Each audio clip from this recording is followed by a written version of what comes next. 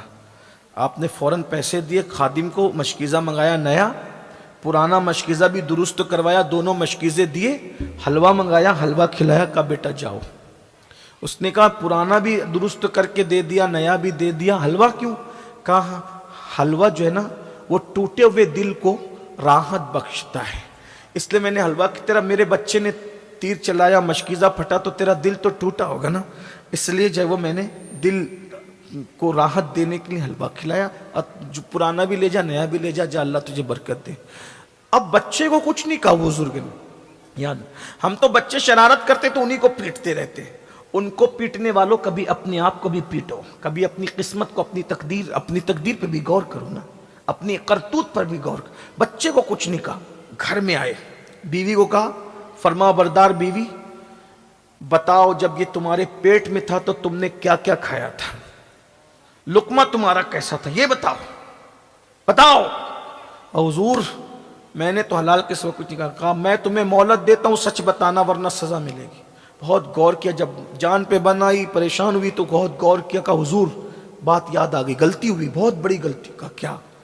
کہا بصرہ سے کچھ تاجر جا رہے تھے، ان لوگوں نے سوچا کہ ہم اپنا مال کہیں اور رکھیں گے تو لوگ خیانت کریں گے، تو انہوں نے کیا کیا، اپنا سامان اپنے گھر میں رکھا، اور اس سامان کے اندر انگور کا ٹوکرا تھا، اور یہ بچہ میرے پیٹ میں تھا، تو انگور کی خوشبو اتنی آ رہی تھی، میرا دل چاہ رہا تھا کہ انگور کھاؤں، اور آدھی رات ہو چکی تھی، اجازت لے نہیں سکتی تھی، اگر بغیر اجازت انگور کھاتی تو حرام ہوتا، تو میں نے کیا کیا، لذت بھی مل جائے، چوری بھی نہ ہو، تو میں نے سوئی لی، اور سوئی لے کر انگور میں چبویا، اور سوئی کے ناکے پر جو پانی آیا انگور کا، وہ میں نے چوس کر اس کی لذت لے لی۔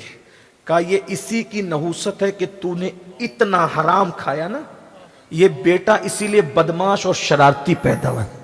اتنے بڑے ولی کی بیوی اگر انگور کا رس سوئی کے ناکے پہ انگور کا رس کتنا آتا ہے، جب وہ چوس لے تو حال یہ ہوتا ہے کہ بچہ بدماش اور شرارتی پیدا ہوتا ہے، جو قرضہ لے کر کھا رہے ہیں، ادا نہیں کر رہے ہیں، پورا ہڑپ کر جا رہے ہیں، بھائیوں کا حصہ نہیں دے رہے ہیں، بہنوں کا حصہ دبا لے رہے ہیں، موبائل چوری کر کے کھا رہے ہیں، سود کے پیسے کھا رہے ہیں، حرام کے پیسے کھا رہے ہیں، دادا گیری کر کے بھتہ وصول کر رہے ہیں، ان کی اولادوں کا کیا ہوگا؟ اگر اپنی نسلوں کو بگاڑنے سے بچنا ہے، حلال۔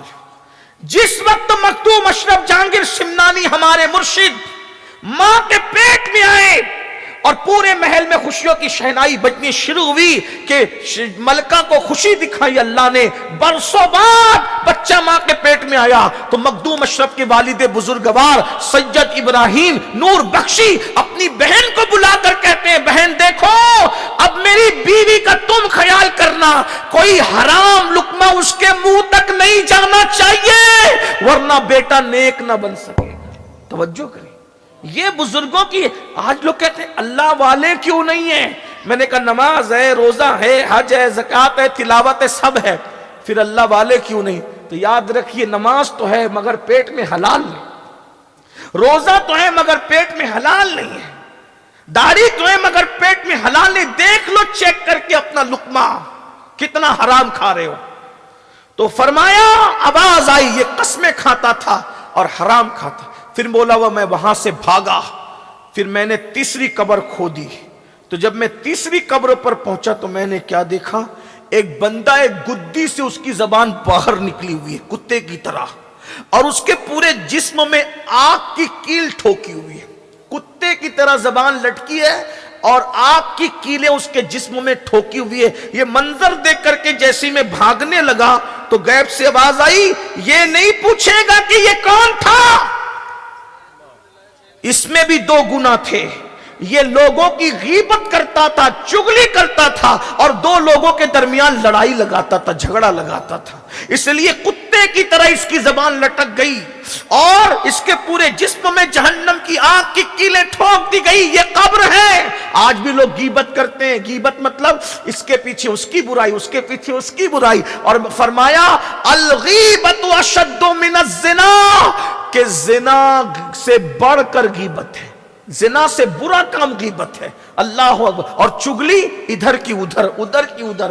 ایک مرتبہ امام اعظم ابو حنیفہ سے کسی نے کہا, ایک معتبر ذرائع سے بات مجھے پتا چلی کہ فلاں نے آپ کے بارے میں ایسا کہا. تو امام اعظم نے ہنس کے کہا, مجھے حیرت ہو رہی ہے, اتنے بڑے عالم ہو, غیبت کرنے والے دنیا میں کب سے معتبر ہو گئے؟